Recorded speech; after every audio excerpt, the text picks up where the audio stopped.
आज कितने बूढ़े बाप हैं, जवान बेटियां उनके घर में खूबसूरत भी हैं, दीनदार भी हैं, नमाजी भी हैं, कुरान भी पढ़ने वाली हैं, मगर पूरे गांव में कोई उनसे रिश्ता करने वाला नहीं है, क्योंकि उस गरीब के पास अपनी बेटी को बेचने के लिए पैसा नहीं है। ओ लोगों, आज हमने ऐसा माहौल बना दिया कि आज बेटियों का सौदा होता है। जितना क्वालिफाइड दामाद हो, सरकारी नौकरी वाला दामाद है तो अलग कीमत है, अच्छा बिजनेस वाला दामाद है तो अलग कीमत है। आज हमने दामादों की कीमतें बना कर रख दी। आज तुम अपनी बेटियों का सौदा कर रहे हैं, सौदा हो रहा है। और कौन कर रहा है? अहले हदीस कर रहा है। बड़े फख्र से हम कहते हैं कि साहब, सीमांचल में कौम ऐसी भी है कि पूरी कौम अहले हदीस है। कभी हम कहते हैं, दूसरी जगहों पर बात निकलती है कि कटिहार से लेकर के किशनगंज तक चले जाओ, अररिया से फॉरबिसगंज से लेकर के आप पूर्णिया के तमाम इलाकों को देखो, बड़ी तादाद में एक ऐसी कौम रहती है जो सबकी सब अहले हदीस है। मगर अहले हदीस का मतलब सिर्फ सीने पर हाथ बांधना तो नहीं होता है मेरे भाई। अहले हदीस का मतलब सिर्फ नमाज में जोर से आमीन कहना तो नहीं होता है। अहले हदीस का मतलब होता है कुरान और हदीस पर चलने वाला। और अल्लाह की कसम, जो कुरान और हदीस पर चलेगा वो जहेज की डिमांड तो नहीं करेगा, वो जहेज का लेन देन तो नहीं करेगा जो आज हमारे यहाँ हो रहा है।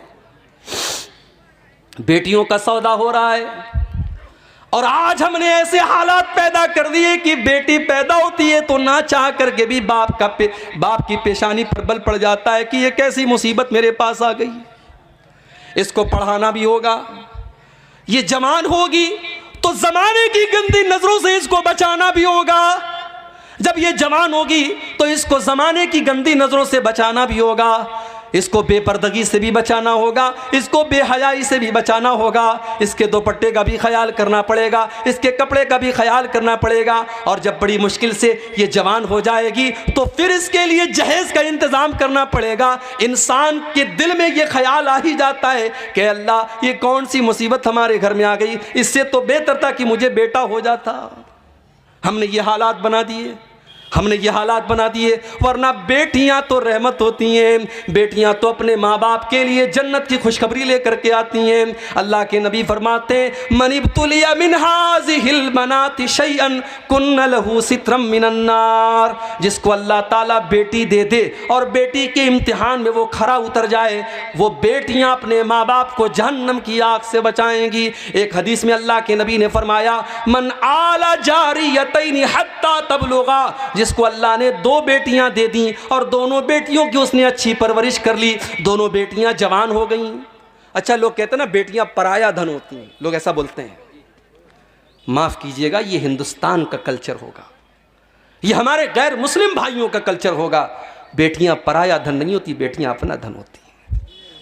बेटियां अपना धन होती हैं। और हमने देखा है कि माँ बाप आखिरी सांसें ले रहे हैं और उसी घर में रहने वाला जवान बेटा एक बार पलट करके बाप की और माँ की हाल चाल नहीं लेता है, और बेटी बेचारी ससुराल से दौड़ी दौड़ी आती है और माँ के बगल में बैठकर और बाप के बगल में बैठकर उनकी सेवा करती, उनकी खिदमत करती है। बेटियों को पराया धन समझने की ये ज़हनियत निकाल दो मेरे भाइयों। बेटियां हमेशा अपनी होती हैं। और जिसको अल्लाह ने 2 बेटियां दे दी, और अल्लाह के प्यारे नबी कहते हैं कि जिसने उन दोनों बेटियों की परवरिश कर ली, यहाँ तक कि वो दोनों बेटियां जवान हो गईं, तो क़यामत के दिन वो इंसान इस हाल में आएगा। अल्लाह के नबी ने अपनी दोनों उंगलियों से इशारा करके फरमाया कि जैसे ये दोनों उंगलियां एक दूसरे के साथ मिली हुई हैं, लगी हुई हैं, बेटियों की परवरिश करने वाला वो बाप, वो माँ कल क़यामत के दिन जन्नत में मेरे साथ इस तरीके से रहेगा जो जैसे ये दोनों उंगलियां एक दूसरे से मिली हुई हैं। मगर हमने जहेज की इस रस्म की वजह से हमने आज बेटियों को बोझ बना दिया। और अफसोस की बात तो यह है कि मौलवी हजरात के यहाँ भी जहेज लिया जा रहा है। मौलवी भी अपने बेटे की शादी पर जहेज ले रहा है और मौलवी भी अपनी बेटी की शादी पर जहेज दे रहा है। जहेज देना मजबूरी हो सकती है, लेना मजबूरी नहीं हो सकती है। अगर आप ले रहे हैं इसका मतलब कि आप उस चीज को जायज समझ रहे हैं मेरे भाई। आप अपनी गैरत का और अपनी इज्जत का जनाजा खुद निकाल रहे हैं। शादी के पहले दिन जिस बेड के ऊपर आप सोते हैं वो बेड आपको ससुराल से मिल रहा है। जो शेरवानी पहन करके आप निकाह पढ़ रहे हैं वो शेरवानी भी ससुराल के पैसे से मिल रही है। जो खूबसूरत टाइटन की घड़ी आपने 3-4 हज़ार की लगाई है वो भी आपको ससुराल से मिली है। तो आप किस टाइप के मर्द हैं? आपके हाथों में तो 2-4 चूड़ियां पहना दी जानी चाहिए, आपको तो खातून का लक़ब मिल जाना चाहिए। सोचिए मेरे भाइयों, इस जहेज ने हमारे नौजवानों को काहिल बना दिया।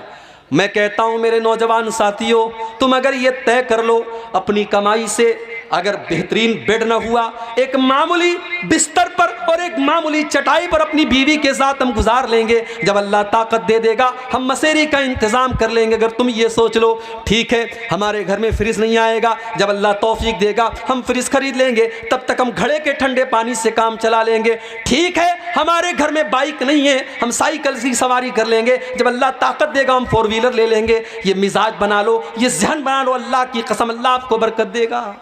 लेकिन ये जहेज की रस्म तकरीरें करने से ख़त्म नहीं होगी, अमल करने से ख़त्म होगी। जब आप ये सोच लेंगे कि हाँ इस रस्म ने आज समाज की बेटियों की शादी को मुश्किल बना दिया है। बेटी जवान होती है 20 साल की उम्र में, बेटा जवान होता है 20 साल की उम्र में, और इस जहेज की रस्म की वजह से और शादी ब्याह की इन रस्मों की वजह से आज बेटियां 30-30 साल को क्रॉस कर रही हैं, बेटों की उम्र 25-30 साल के पार हो रही है। इतनी उम्र होने के बाद उनकी शादी हो रही है। मेरे भाइयों, इतनी उम्र तक अगर उनसे कोई गुनाह हो जाए तो उसका जिम्मेदार कौन होगा? और आज तो हालात आप देख रहे हैं। अबुल कलाम साहब शायद बयान करेंगे, उन्होंने मुझसे कहा था आफ्ताब और श्रद्धा का मामला आपके सामने है।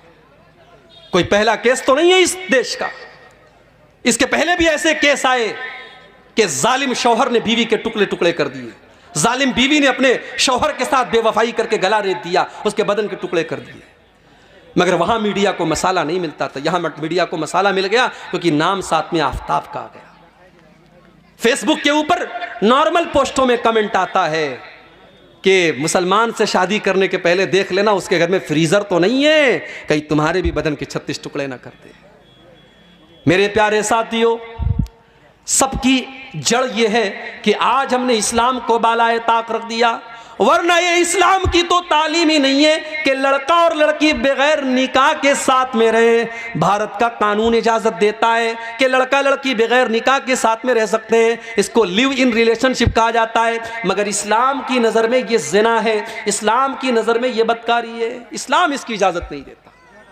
अरे इस्लाम तो इस बात की भी इजाज़त नहीं देता कि निकाह के टाइम आपके दिल में यह मकसद हो कि मेरा मकसद सिर्फ अपनी सेक्सुअल डिज़ायर्स को पूरा करना है, अपनी जिस्मानी ख्वाहिशात को पूरा करना है। अगर सिर्फ ख्वाहिश को पूरा करने के लिए आप निकाह कर रहे हैं तो माफ़ कीजिए, निकाह का ये मकसद नहीं है। अल्लाह ने कुरान में फरमाया मुहसिनीना गैर मुसाफिहीना, निकाह का मकसद घर बसाना है।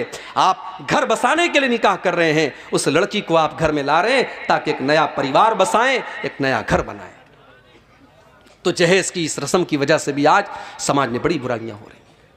अल्लाह ने फरमाया कि इसके पहले की मौत आ जाए, इसके पहले की मौत आ जाए तुम अल्लाह के रास्ते में खर्च करो। जब मौत आ जाएगी तो तुम ये कहोगे कि अय अल्लाह, काश तो मुझे थोड़ा सा वक्त और दे देता ताकि मैं तेरी राह में सदका और खैरात करता। अल्लाह ने फरमाया वलन युअख्खिरल्लाहु नफ्सन इज़ा जाअ अजलुहा, लेकिन जब मौत का टाइम आ जाएगा तो एक सेकंड भी किसी को मोहलत नहीं मिलेगी, एक सेकंड भी किसी को मोहलत नहीं मिलेगी। ईमान तो फिरौन भी लाया था, जी हाँ फिरौन भी ईमान लाया था। कब लाया था?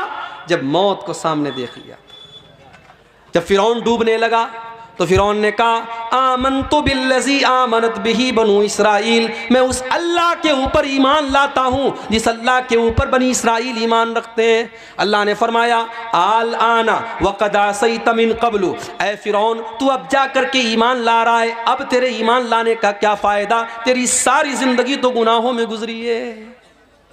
मेरे नौजवान साथियों, मौत अपने वक्त पर आएगी और आपको मोहलत नहीं देगी।